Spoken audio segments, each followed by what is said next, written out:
अस्सलाम वालेकुम दोस्तों, ਤੁਹਾਡਾ ਮੇਜ਼ਬਾਨ ਹਾਫਿਜ਼ ਵਕਾਰ ਤੁਹਾਡੀ ਖਿਦਮਤ 'ਚ ਹਾਜ਼ਰ ਹੈ ਜੀ। ਅੱਜ ਬੜੇ ਦਿਨਾਂ ਬਾਅਦ ਤੁਹਾਡੇ ਨਾਲ ਮੁਲਾਕਾਤ ਕਰ ਰਹੇ ਹਾਂ ਜੀ। ਅੱਜ ਇੱਕ ਸਿਟਰਸ ਦੇ ਫੀਲਡ ਵਿੱਚ ਆਏ ਹਾਂ ਤੇ ਬਹੁਤ ਕਈ ਮਸਾਇਲ ਦੇਖਣ ਨੂੰ ਮਿਲਿਆ ਨਾ, ਤਾਂ ਮੈਂ ਕਿਹਾ ਦੋਸਤਾਂ ਨਾਲ ਵੀ ਸ਼ੇਅਰ ਕਰਦੇ ਹਾਂ। ਤੇ ਉਹਦੇ ਵਿੱਚ ਇੱਕ ਜਿਹੜਾ ਮੇਨ ਹੈ ਨਾ, ਹਰ ਜੱਟ ਜ਼ਿਮੀਦਾਰ ਜਾਂ ਤਾਂ ਫਿਰ ਕੰਮ ਕਰੇਗਾ ਨਹੀਂ, ਪਹਿਲਾਂ ਤਾਂ ਗੱਲ ਕਰੇਗਾ ਤਾਂ ਫਿਰ ਬਹਿ ਤੁੱਕਾ ਬਹਿ ਬਸ ਕਹੇਗਾ ਬਸ ਹੁਣ ਕਰ ਗੁਜ਼ਰਨਾ ਸਾਰਾ ਕੁਛ ਅੱਜੇ। ਤੇ ਉਹਦੇ ਵਿੱਚ ਇੱਕ ਮੇਨ ਜਿਹੜੇ ਸਿਟਰਸ ਦੇ ਜਿਹੜੇ ਹੈ ਸਾਡੇ ਕਿੰਨੂ ਮੌਸਮੀ ਸ਼ੱਕਰੀ ਜਿਹੜੇ ਹੈ ਦੋ ਜ਼ਿਮੀਦਾਰ, ਉਹ ਇੱਕ ਕੰਮ ਕਰਦੇ ਆ, ਫਿਰ ਉਹ ਛੱਡਦੇ ਖਾਲੇ ਦੀ ਵੱਟ ਵੀ ਨਹੀਂ ਨਾ। ਤੁਹਾਨੂੰ ਮੈਂ ਦਿਖਾਣਾ ਇੱਕ ਖਾਲਾ ਜਾ ਰਿਹਾ ਨਾ ਜੀ, ਖਾਲਾ ਜਾ ਰਿਹਾ ਸਾਰਾ ਹੈ। ਦੇਖੋ ਮਾਸ਼ਾਅੱਲਾ ਕਿਵੇਂ ਵੱਟ ਉੱਤੇ ਲਾਏ ਵੇ ਨਾ ਪੌਦੇ, ਜਗ੍ਹਾ ਕੋਈ ਨਹੀਂ ਖਾਲੀ ਛੱਡਣੀ ਉਸਤਾਦ।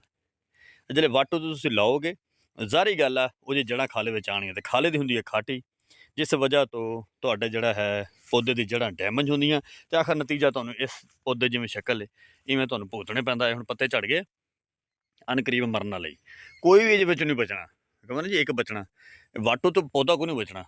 ਲੱਗਦੇ ਤਾਂ ਬੜੇ ਸੋਹਣੇ ਹੁੰਦੇ ਜੀ, ਇਹ ਖਾਲਾ, ਖਾਲੇ ਦੇ ਨਾਲ ਕੱਚਾ ਖਾਲਾ, ਕੱਚੇ ਖਾਲੇ ਉੱਤੇ ਲਾਏ ਵੇ, ਅਤੇ ਇਹ ਤੁਹਾਡਾ ਮੇਨ ਜਿਹੜਾ ਹੈ ਪੌਦਾ ਬੜਾ ਸੋਹਣਾ ਲੱਗ ਰਿਹਾ ਸੀ ਨਾ, ਜਵਾਨ ਹੋ ਰਿਹਾ, ਪਰ ਉਹ ਨਾਲ ਨਾਲ ਜੜ੍ਹਾਂ ਜਿਹੜੀਆਂ ਉਹ ਨਜ਼ਰ ਆ ਰਹੀ, ਜੜ ਖਾਲੇ ਦੇ ਵਿੱਚ ਨਿਕਲੀ ਵੀ ਉਹ ਭਾਈ ਕੱਟ ਹੋਈ ਵੀ ਹੈ, ਇਸ ਲਈ ਇਹਨੇ ਮਰਨਾ ਹੀ ਮਰਨਾ, ਕਿਉਂਕਿ ਖਾਲੇ ਦੀ ਤਾਂ ਖਾਟੀ ਹੁੰਦੀ ਹੈ ਪਾਣੀ ਲਾਉਣ ਵਾਸਤੇ। ਇਸ ਲਈ ਇਹ ਬੇਤੁਕਾ ਕੰਮ ਨਾ ਕੀਤਾ ਕਰੋ। ਇੱਕ ਚੀਜ਼ ਤੁਹਾਨੂੰ ਮੈਂ ਹੋਰ ਦਿਖਾਣਾ, ਮਾਸ਼ਾਅੱਲਾ ਅਸੀਂ ਲੂਸਣ ਤਾਂ ਲਾਣਾ ਹੀ ਹੁੰਦਾ ਨਾ, ਫਿਰ ਬਾਗ ਦੇ ਵਿੱਚ ਇਸ ਤੋਂ ਬਗੈਰ ਤਾਂ ਨਿਜ਼ਾਮ ਨਹੀਂ ਨਾ ਚੱਲਦਾ। ਅਤੇ ਇਹ ਲਾ ਕੇ ਵੀ ਅਸੀਂ ਖੱਜਲ ਕਰਦੇ ਹਾਂ, ਪਾਣੀ ਜ਼ਿਆਦਾ ਲਾਉਂਦੇ ਹਾਂ।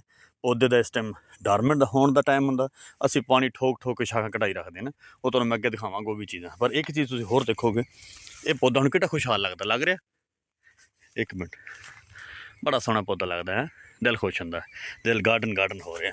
ਪਰ ਇੱਕ ਚੀਜ਼ ਤੁਸੀਂ ਦੇਖੋਗੇ, ਇਹਦੀ ਜੜ੍ਹ ਦੇਖੋਗੇ, ਉਹ ਨਜ਼ਰ ਆ ਰਹੀ ਹੈ ਉੱਤੇ, ਇਹ ਜੜ੍ਹ ਜਿਹੜੀ ਉੱਤੇ ਨਜ਼ਰ ਆ ਰਹੀ ਹੈ। ਸਰਕਾਰ ਇਹ ਪੌਦੇ ਦੀ ਮੌਤ ਨਜ਼ਰ ਆ ਰਹੀ ਹੈ, ਹਜੇ ਤੱਕ ਜੱਟ ਜ਼ਿਮੀਦਾਰ ਕੁਛ ਵੀ ਨਹੀਂ ਦੇਖ ਰਿਹਾ। ਬੜਾ ਸੋਹਣਾ ਪੌਦਾ, ਖੁਸ਼ਹਾਲ ਹੈ, ਬੜਾ ਖੁਸ਼ ਹੈ ਜੀ, ਹੈ ਮੇਰਾ ਪੌਦਾ, ਕਿਆ ਬਾਤ ਹੈ ਜੀ, ਕਿਆ ਫਲ ਅਤੇ ਕਿਆ ਗੱਲਾਂ ਅਤੇ ਕਿਆ ਬਾਤਾਂ।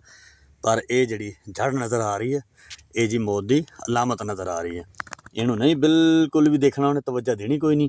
ਜਿੱਲੇ ਤੱਕ ਜੱਟ ਨੂੰ ਸ਼ਾਊਰ ਆਉਣਾ, ਉਦੋਂ ਤੱਕ ਪੌਦੇ ਨੇ ਕਹਿਣਾ ਬਸ ਜੀ ਹੁਣ ਮੈਨੂੰ ਫੜ ਲਓ ਅਤੇ ਮੈਨੂੰ ਨਿਸ਼ਚਰ ਲੈ ਚਲੋ, ਇਸ ਤੋਂ ਨੇੜੇ ਮੇਰਾ ਹੱਲ ਕੋਈ ਨਹੀਂ। ਇਹ ਤੁਹਾਨੂੰ ਕਹਿ ਕੇ ਥੱਕ ਗਏ ਕਿ ਪੌਦੇ ਨੂੰ ਡਾਇਰੈਕਟ ਜਿਹੜਾ ਪਾਣੀ ਨਹੀਂ ਲੱਗਣਾ ਚਾਹੀਦਾ, ਠੀਕ ਹੈ ਜੀ। ਵਿਜ਼ਿਟ ਕਰਦੇ ਥੋੜ੍ਹਾ ਟੁਰਦੇ ਹਾਂ ਨਾਲ ਇਹ ਦਿਖਾ, ਮਾਸ਼ਾਅੱਲਾ ਕਿੱਡਾ ਸੋਹਣਾ ਇਹ ਬਾਗ ਹੈ, ਦੇਖਣ ਨੂੰ ਵੀ ਦਿਲ ਖੁਸ਼ ਹੁੰਦਾ।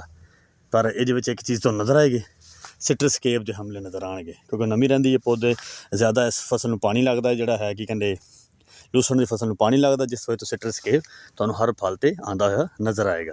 ਇਹ ਦੇਖੋ ਇਹਨੂੰ ਵੀ ਸ਼ੁਰੂ ਹੋ ਗਿਆ ਸਿਟਰਸਕੇਪ, ਇਸ ਲਈ ਇੱਕ ਸਿਟਰਸਕੇਪ ਆਏਗਾ ਕਿ ਜਿਸ ਤੁਹਾਡੇ ਜਿਹੜਾ ਹੈ ਸਿਟਰਸ ਦਾ ਬਾਗ, ਉਹਦੇ ਵਿੱਚ ਤੁਸੀਂ ਫਸਲ ਬੀਜੋਗੇ, ਨਵੀਂ ਰਹੇਗੀ, ਪਾਣੀ ਜ਼ਿਆਦਾ ਠੋਕੋਗੇ, ਆਟੋਮੈਟਿਕ ਇਹ ਤੁਹਾਡੇ ਨਵੀਂ ਦੀ ਵਜ੍ਹਾ ਤੋਂ ਇਹ ਬਿਮਾਰੀ ਜਾਂਦੀ ਸਿਟਰਸਕੇਪ, ਅਤੇ ਉਹ ਸਾਰਾ ਸਤਿਆਨਾਸ਼ ਤੁਹਾਡੇ ਇਹਦਾ ਕਰਦੀ ਹੈ, ਪੌਦੇ ਦਾ, ਤੁਹਾਡੇ ਫਲ ਦਾ, ਨਾ ਉਹ ਮੰਡੀ 'ਚ ਵਿਕਦਾ, ਨਾ ਉਹ ਤੁਹਾਡੇ ਕੰਮੇ ਆਉਂਦਾ। ਅਤੇ ਇਸ ਲਈ ਇਸ ਚੀਜ਼ ਦੀ ਥੋੜ੍ਹੀ ਇਹਤਿਆਤ ਕਰਨੀ ਹੈ।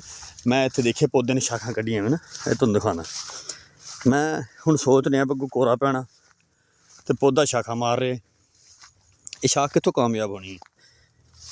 ਇਹ ਸ਼ਾਇਦ ਕਿੱਡੇ ਸੋਹਣੇ ਜੜ, ਬੜਾ ਖੁਸ਼ ਹੈ, ਸ਼ਾਖਾਂ ਵੱਜਦੀਆਂ ਪਏ, ਬੜਾ ਕਮਾਲ ਹੋ ਰਿਹਾ। ਪਰ ਇਹ ਨਹੀਂ ਇਹ ਦੇਖ ਰਿਹਾ ਵੀ ਪੌਦੇ ਨੇ ਇਸ ਟਾਈਮ ਸੋਣਾ ਸੀ, ਮੈਂ ਉਹਨੂੰ ਸੌਣ ਦੇਵਾਂ ਅਤੇ ਬਾਅਦ ਵਿੱਚ ਇਹਨੂੰ ਥੋੜ੍ਹਾ ਜਗਾ ਕੇ ਅਤੇ ਅੱਛੀ ਕੋਈ ਫਸਲ ਲੈ ਸਕਾਂ। ਨਹੀਂ ਜੀ ਪਾਣੀ ਠੋਕਣਾ ਸੀ ਬੇਤੁੱਕਾ, ਕਿਹੜੀਆਂ ਸੋਹਣੀਆਂ ਸ਼ਾਖਾਂ ਮਾਰੀਆਂ। ਅਗਲੇ ਸਾਲ ਫਿਰ ਜਿਹੜੇ ਫਲ ਘੱਟ ਲੱਗਣ, ਸਮਝ ਨਹੀਂ ਆਈ ਯਾਰ, ਨਾਗਾ ਕਰ ਗਿਆ ਹੈ। ਉਹ ਨਾਗਾ ਇੱਦਾਂ ਹੀ ਕਰਦਾ, ਅਸੀਂ ਤਵੱਜਾ ਨਹੀਂ ਨਾ ਕਰਦੇ। ਜਿਹੜਾ ਹੈ ਤੁਹਾਡਾ ਬਾਗ ਹੈ, ਮਾਸ਼ਾਅੱਲਾ ਅੱਛੀ ਐਵਰੇਜ ਦਿੱਤੀ ਹੈ ਬਾਗ ਨੇ, ਅੱਛੀ ਮਤਲਬ ਇਹ ਵਿਕਿਆ ਹੋਣਾ ਏਕੜ, ਅਤੇ ਇਹਨੂੰ ਚਾਹੀਦਾ ਸੀ ਨਾ ਇੱਥੇ ਨਹੀਂ ਲਾਉਣਾ ਚਾਹੀਦਾ ਸੀਗਾ। ਹਾਂ ਨਮੀ ਦੀ ਦੇਖ ਲਓ ਜੀ, ਮੈਂ ਕਹਿੰਦਾ ਇੱਥੇ ਨਮੀ ਰਹਿਣੀ ਹੈ। ਇਹ ਦੇਖੋ ਸਿਟਰਸਕੇਪ ਸਾਰਾ ਦਾ ਸਾਰਾ ਫਲ ਕਵਰ ਹੈ। ਇਹ ਮੈਨੂੰ ਦੱਸੋ ਕਿਹਨੇ ਖਾਣਾ, ਅਸੀਂ ਤੁਸੀਂ ਖਾ ਸਕਦੇ ਇਹਨੂੰ? ਅਤੇ ਇਹਨੂੰ ਕਿੱਦਾਂ ਸੋਚਦਾ ਵੀ ਬੰਦਾ ਇਹ ਚੀਜ਼ ਅੱਗੇ ਮਾਰਕੀਟ 'ਚ ਵਿਕੇਗੀ ਹੈ। ਇਸ ਚੀਜ਼ ਨੂੰ ਮੈਂ ਕਹਿੰਦਾ ਹੁੰਦਾ ਵੀ ਜਦੋਂ ਵੀ ਕੋਈ ਕੰਮ ਕਰਨਾ ਅਤੇ ਢੰਗ ਨਾਲ ਕਰਨਾ। ਉਹ ਕਹਿੰਦੇ ਹੁੰਦੇ ਆ ਨਾ ਵੀ ਚੱਜ ਨਾਲ ਰੋਣਾ ਨਾ ਆਵੇ ਤਾਂ ਬੰਦੇ ਨੂੰ ਚੁੱਪ ਹੀ ਰਹਿਣਾ ਚਾਹੀਦਾ। ਅਤੇ ਮੈਂ ਕਹਿੰਦਾ ਹੁੰਦਾ ਗਾਉਣਾ ਨਾ ਚੰਗਾ ਆਵੇ ਤਾਂ ਵੀ ਚੁੱਪ ਰਹਿਣਾ ਚਾਹੀਦਾ, ਅਤੇ ਜੇ ਤੁਹਾਨੂੰ ਵਜਾਉਣਾ ਨਾ ਚੰਗਾ ਆਵੇ ਤਾਂ ਵੀ ਬੰਦੇ ਨੂੰ ਗੁਜ਼ਾਰਾ ਨਾ ਕਿਸੇ ਕੋਲ ਪੁੱਛ ਲੈਣਾ ਚਾਹੀਦਾ ਵੀ ਭਾਈ ਜਾਨਾਂ ਨੂੰ ਕਿਵੇਂ ਬੀਜਣਾ, ਕਿਵੇਂ ਜੇ ਨਿਗਹਦਾਸ਼ਤ ਕਰਨੀ, ਸਾਰਾ ਕੰਮ ਕਿਵੇਂ ਕਰਨਾ। ਅਤੇ ਚਲੋ ਕੋਈ ਗੱਲ ਨਹੀਂ ਜੀ, ਸਾਡਾ ਤਾਂ ਫਿਰ ਹੈ ਜੀ, ਅਸੀਂ ਖਿਦਮਤ ਵਾਸਤੇ ਆਵਾਮ ਦੇ ਵਾਸਤੇ ਹਾਜ਼ਰ ਹਾਂ ਦੋਸਤੋ, ਸਾਰਿਆਂ ਵਾਸਤੇ। ਅਤੇ ਇਹ ਕੁਛ ਸਿਟਰਸ ਦੀਆਂ ਕੁਛ ਚੀਜ਼ਾਂ ਬਿਮਾਰੀਆਂ ਜਿਹੜੀਆਂ ਅੱਜ ਕੱਲ੍ਹ ਵੀ ਤੁਹਾਨੂੰ ਨਜ਼ਰ ਆ ਰਹੀਆਂ, ਹਾਲਾਂਕਿ ਇਸ ਟਾਈਮ ਮੈਚੋਰ ਹੋ ਚੁੱਕਿਆ ਸਿਟਰਸ।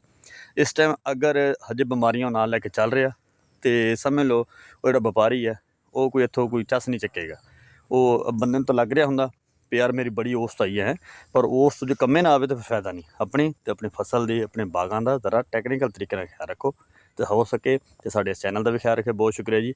ਅੱਲਾ ਹਾਫਿਜ਼।